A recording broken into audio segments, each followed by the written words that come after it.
had a concern that I really wasn't sure what type of a draw this was going to have, not only on the other children in the community, but my own. Would they start going in, playing games there instead of doing things like reading, which I wanted them to do, their homework after school? They'd get involved playing with a lot of these games.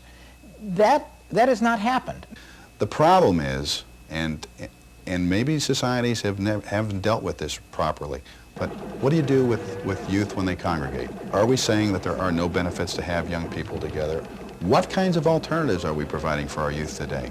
And are we not going to possibly take just one more thing away from them? Suddenly, coin video games are turning up all over the country, in supermarkets, barbershops, doctors' offices, bookstores, even in the jury room at the municipal courthouse in San Jose, California. Well, naturally, we have some questions. Where do these games come from? What effect do they have on the players? And what happens when they appear in our communities? To get some answers, let's go to the source. This is Sunnyvale, the heart of California's famous Silicon Valley. Coin video games were born here in Sunnyvale less than a decade ago when a small company called Atari introduced a game called Pong. Don Osborne is currently vice president of Atari's Coin Video Games division. The microprocessor is a computer, and it's this computer technology that has been developed in conjunction with the video screen that really makes it special and very different.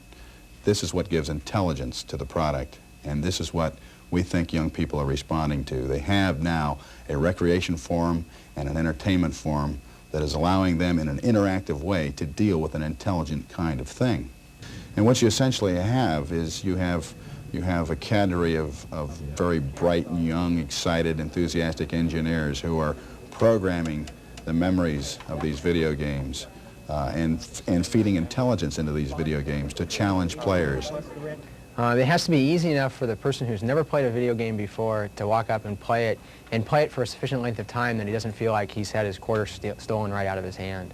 But it has to be challenging enough that the expert player can come up and play it and be challenged by it and not be bored by it. I'm really interested in the bizarre quality of life on Earth, but not necessarily the everyday business. I'm really, like Centipedes is sort of, and it came out sort of because I don't like spiders. That's a lot of how that happened.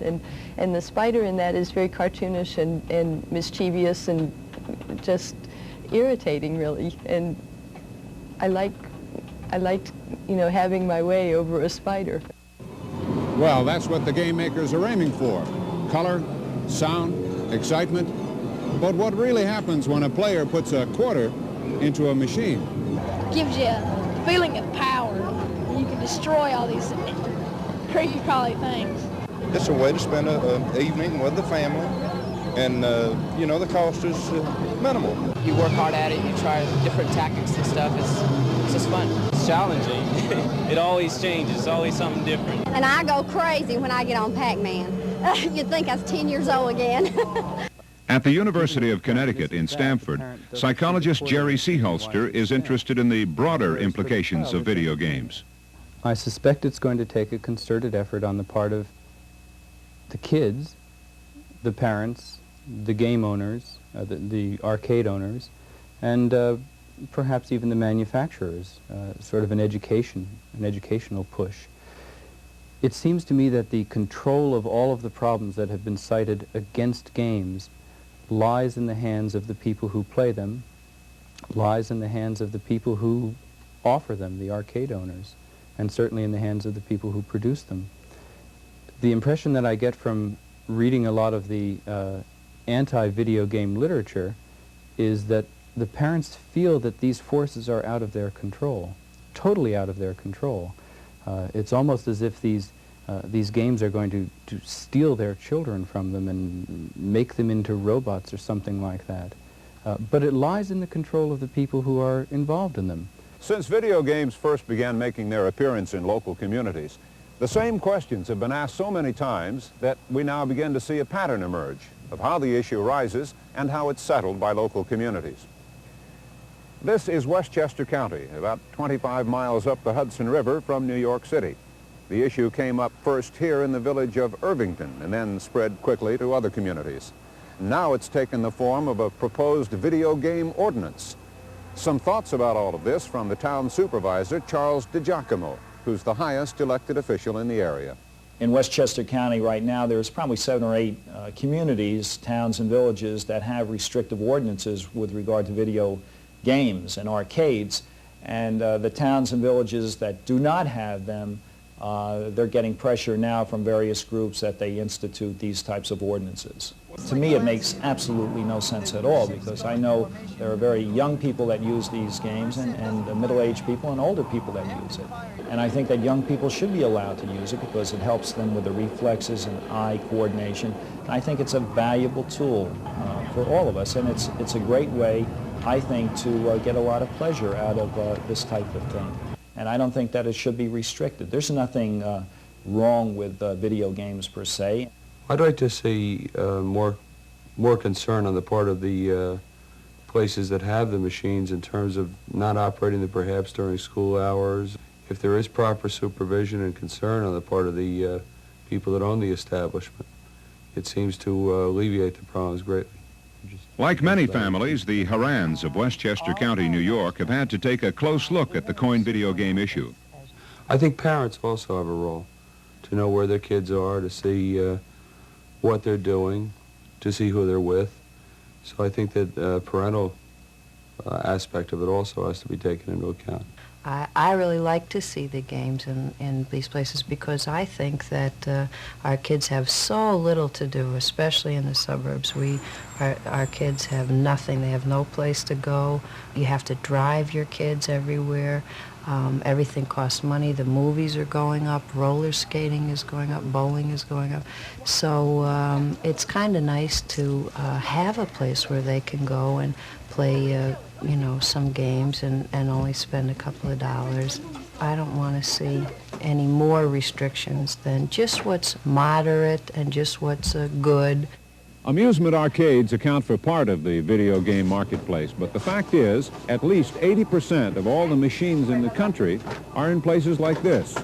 Benny Settembre's Pizza Parlor, Route 9A, Croton-on-Hudson, New York. Kids that do come here, they know it's well supervised. They know that they can't hang out here. And they know that they're not going to bother any other kids here. They know they're not going to take anybody for their money. I have such a good relationship with them. They, if they're short for a slice, no problem. I do sponsor 4 or 5 softball teams. I take care of soccer teams. I take care of the town. The money that I do make from machines adds to whatever I have to make here to stay here in business. I would resent them taking them away from me, and I think it would cause me to not to want to do anything with the town. As a trustee in a town outside Chicago, David Rubin confronted coin video games as a parent and as a town official. My feeling, if I were to make suggestions to other communities, would be that I think there is a certain amount of airing of the whole issue that has got to be done when it first occurs. I think that tends to diffuse some of the emotions that probably will arise when the first game shop operator decides he wants to come into the community. You obviously have got to sort of police the hours that this thing is open, close them at reasonable times so that the children aren't hanging around, that they don't have some place to go late in the evening. But short of that, I think it really comes down to how well the parents discipline their children and how they use their time. And I think there is a place for these types of games in the life of a child. Hi, I'm Sergeant Sweeney. I'm a sergeant in the 24th Police District in the city of Chicago. Prior to the 24th District coming into the Rogers Park community here in Chicago, they had a problem with gangs. A couple of kids got injured, one got killed. But during that same week, we had our first game room open up. Since that time, we haven't had another gang war. Recently, the city fathers of the city of Chicago felt that it was a necessity to make it a law that you have to be under the, you have to be 18 years of age in order to even enter into a game room. It would mean that the kids would be back on the street, gangs would be out there recruiting again, and it would be just too much of a problem and a headache. So I went down to the city council and I gave testimony as to what the police department's side of the view was. City fathers decided not to enact the law after I gave my testimony and after they heard other testimony as to our side of it as far as the police department is concerned. When we play the games here, or we go to any game room, you know, we're keeping us off the streets, and it's not like we're starting any trouble or anything, we're learning. I noticed at the time, largely because my kids have been spending a lot of time playing arcade games, and I was trying to play them, that people develop incredible levels of expertise in playing the games. Here on campus at the University of Illinois, Champaign-Urbana, Professor Emmanuel Donchin heads up the psychology department and a research project to determine whether or not video games can be successfully used in training to develop and maintain specific skills. We're interested in analyzing the game into its component skills and find out if there are different skills, each of which is separately trainable. It looks like we can analyze the game into its component skills. The next phase would be to find out if you train skills in one game, if you can transfer the skill that you have developed into another situation. If so, then the games can become rudimentary training devices. You can talk about pilot training, tank gunnery trainers, controllers of nuclear power plants, any kind of situation in which a human has to interact with a very, very complex machine and control it. Dr. Harold Abelson is a scientist at the Massachusetts Institute of Technology in Cambridge. He uses video games in his Project Logo. The Logo project is a project that's been going on at MIT since about 1969. And what we've been trying to do is find effective ways to put computer power in the hands of children and all sorts of people. We found that computers can be a wonderful way to get people to explore physics by making games and having things move on the screen and understanding that. And Logo is in some sense a vision of how computers can be used to make education much more creative and take some of the real creativity that comes with working with a computer medium and putting that at the service of education. As a school psychologist and special consultant to a Long Island, New York school district, Peter Favaro explores the potential of video games to increase understanding between parents and children. And I've developed a manual which teaches parents how to use the games to gain access into kind of the experiential world of the child. I teach parents techniques of what they can do with children to find out what children are thinking, to find out what's going on in their fantasies, to find out what their child's issues are. Games can be used, if used correctly, to facilitate communication between parents and children. It's a vehicle around which cooperative interactions can occur. For the most part, like the values that he's going to receive are those things that I'm going to teach him. And him coming to a game room is not intrinsically bad. It's not going to harm him to play a game. Personally, I don't feel like it's the responsibility of government to legislate what my kids can do and what they can't do. Being Christian people, we don't want to go any place that would give us a bad reputation or otherwise. We'd rather come to a place that's a family operation and run cleanly. At last count, there were almost 10,000 coin video game operators across the USA. Here in Atlanta, Georgia, operator Steve Goot is helping to make a good name for coin video games. We're out actively seeking church groups, communities, and families. We try to make ourselves unique in the fact that we recognize that problems could exist in an operation like this. We try to appeal to the community. As an example, we want that mother to bring her child here while she's shopping.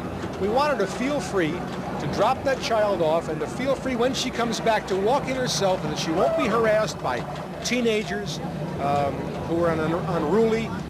This type of operation does not allow that type of thing to happen. It is well lit. It is well supervised. We're looking to do away with the reputation that the old arcade or game room around the corner or pool hall once had. This is something we've done voluntarily. We would hope that this could be done voluntarily all over the country. It's very important that we govern our own industry. As a manufacturer, we're going to communities. We're working with different agencies, and we're sitting down with people across the table, and we're rolling up our sleeves, and we're saying, what are the alternatives that we can together forge into some sort of an agreement, some sort of compromise position to really allow us to not only coexist in the community together, but for our industry to have a real positive, beneficial effect in the community. We want to do that. Right now we're working with Atari and other game operators to set up some pilot programs at some of our community centers. We've got a special Youth Month program coming up in San Jose where we're focusing positive attention on young people in San Jose, and as part of this with Atari we're looking at setting up these game rooms in our community centers at different geographic places throughout the city.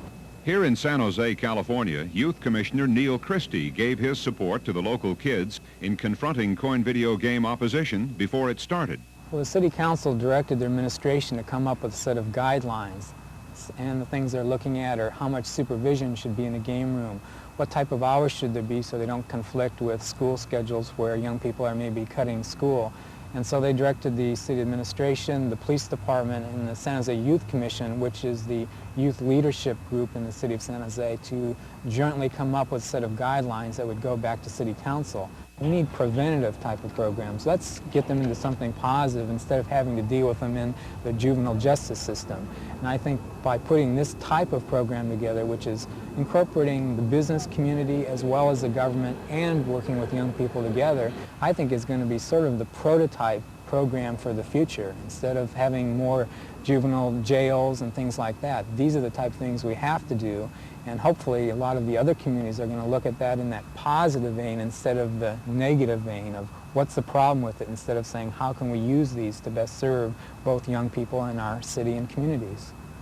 We've traveled around the country and seen how coin video games represent a computer-age challenge in human relationships that's as old as youth itself.